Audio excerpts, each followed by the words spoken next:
اعوذ باللہ من الشیطان الرجیم بسم اللہ الرحمن الرحیم وَلَقَدْ أَرْسَلْنَا نُوحًا إِلَىٰ قَوْمِهِ فَقَالَ يَا قَوْمِ اعْبُدُوا اللَّهَ مَا لَكُم مِّنْ إِلَٰهٍ غَيْرُهُ أَفَلَا تَتَّقُونَ فَقَالَ الْمَلَأُ الَّذِينَ كَفَرُوا مِنْ قَوْمِهِ مَا هَٰذَا إِلَّا بَشَرٌ مِّثْلُكُمْ يُرِيدُ أَن يَتَفَضَّلَ عَلَيْكُمْ وَلَوْ شَاءَ اللَّهُ لَأَنزَلَ مَلَائِكَةً مَّا سَمِعْنَا بِهَٰذَا فِي آبَائِنَا الْأَوَّلِينَ۔ سامعین محترم، میں نے آپ کے سامنے سورہ مومنون کی آیات نمبر 22 اور 24 تلاوت کی ہیں۔ ترجمہ اس کا یہ ہے کہ ہم نے نوح علیہ السلام کو اس کی قوم کی طرف بھیجا۔ اس نے کہا، اے میری قوم، اللہ کی عبادت کرو، اس کے سوا تمہارا کوئی معبود نہیں، کیا تم ڈرتے نہیں؟ اس کی قوم کے جن سرداروں نے ماننے سے انکار کیا، انہوں نے کہا، نہیں ہے یہ شخص مگر ایک انسان تم جیسا، یہ تم پر برتری حاصل کرنا چاہتا ہے۔ اگر اللہ کسی کو بھیجنا چاہتا تو فرشتے نازل کرتا، ہم نے کبھی یہ بات نہیں سنی اپنے پہلے باپ دادا کے وقتوں میں بھی۔ سامعین محترم، ان آیات کے اندر پہلی چیز جو غور کرنے کی ہے کہ حضرت نوح علیہ السلام اپنی قوم کی طرف بھیجے گئے۔ قوم کے اندر بادشاہ، ریاست، مختلف نظریات کے حامل عوام اور طبقات سب شامل ہوتے ہیں۔ لہذا یہ بات سمجھ لینی چاہیے کہ ریاست اور سیاست کو درست کرنا دین کا لازمی حصہ ہے، اور یہ انبیاء علیہ السلام کی سنت چلی آ رہی ہے۔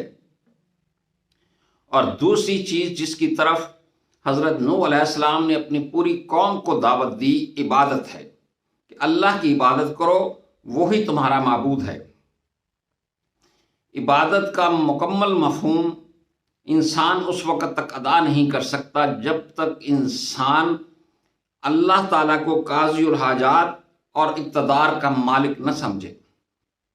یہ عبادت کا مکمل مفہوم ہے، اور اس کے 3 جز ہیں جو میں بار بار آپ کے سامنے آپ کو گزارش کرتا ہوں کہ اطاعت، غلامی اور پرستش۔ اطاعت غلامی حکم کے فرمان برداری سے تعلق رکھتا ہے، اور پرستش جو ہے وہ رسوم عبادات، نماز وغیرہ کے اندر یہ آ جاتے ہیں۔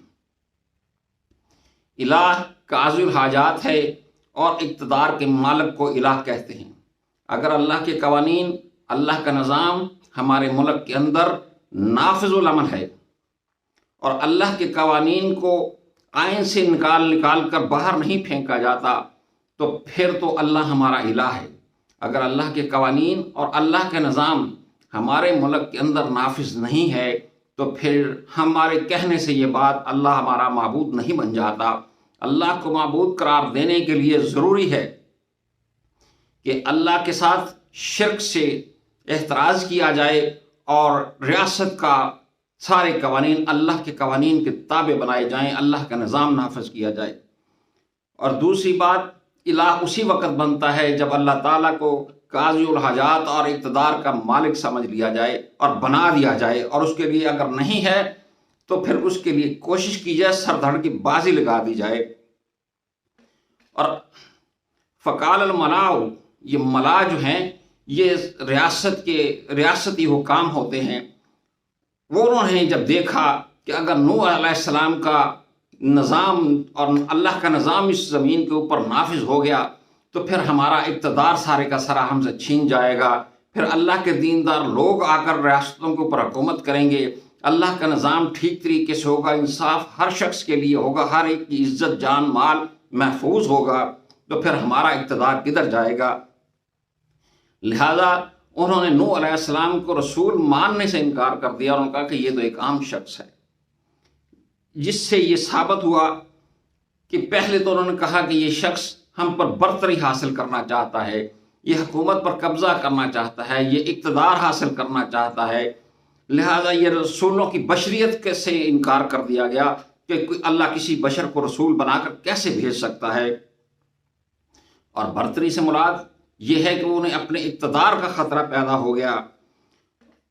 اور تیسری چیز جو انہوں نے کہی کہ انہوں نے کہا کہ اگر اللہ نے کوئی رسول بنا کر بھیجنا ہوتا تو فرشتے بھیجتا۔ اللہ تعالیٰ نے قرآن مجید کے اندر کہا ہے کہ اگر زمین کے اوپر فرشتے آباد ہوتے تو پھر میں فرشتوں کے اوپر رسول بنا کر بھیجتا، اور اگر ہمیں فرشتہ بھی کوئی بھیجنا پڑتا تو ہم اسے انسان ہی کے بنا کر بھیجتے، اور پھر بھی یہ شبے کے اندر پڑے رہتے، اور پھر یہ کہتے ہیں کہ ہم نے تو اپنے باپ دادوں سے ایسی کوئی بات نہیں سنی۔ ہمارے آج کے ماحول کے اندر بھی ہم دیکھتے ہیں کہ جب ہم قرآن کے اندر سے سیاست نکال کر آپ کے سامنے رکھتے ہیں، ریاست کے حکمران دیندار لوگوں کی بات کرتے ہیں تو اور سیاست کے اندر اللہ کا اقتدار مانتے ہیں تو لوگ حیران ہوتے ہیں، وہ کہتے ہیں کہ یہ بات تو ہم نے کبھی نہیں سنی۔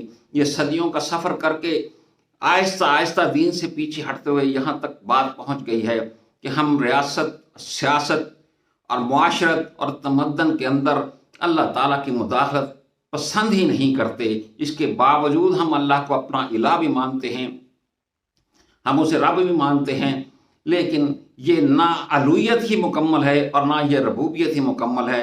اللہ تعالیٰ ہمیں قرآن کو سمجھنے کی توفیق عطا فرمائے اور اپنی ریاست کے سارے معاملات نظام مصطفیٰ اور اللہ کے قوانین کے مطابق چلانے کی توفیق عطا فرمائے۔